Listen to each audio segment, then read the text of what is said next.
Hello mga katigre. Nag-try po ako ng sinigang sa ubas. Sinigang sa ubas. Tinry ko po yung hipon sa sinigang na ubas. Napakasarap guys. Napakasarap niya. Palibasa yung puno ng ubas dito sa bahay namin ay medyo maasim siya pagkahilaw. Ay, para ka lang ginagano ng kamyas or ng sampalok. Ay sadya po kainan. Pagkasarap po. Na-try ko na rin siya dati sinigang naman sa sa lapu-lapu, ay kasarap din po.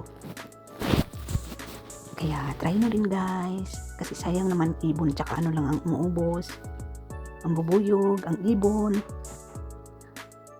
Lalo na po ngayon na napakahitik po sa bunga ng aming ubas ngayong taon na ito, kaysa po dun sa nakaraang taon. Ngayon po kadami po yung pas Garfield yung pusa ng aming kapitbahay, at dyan po naglalagay sa namin, sa garden namin. Ilalaga nyo lang din para lang po siyang sampalok, laga, tapos pipisain, tapos isasala, kasarap. Di ba?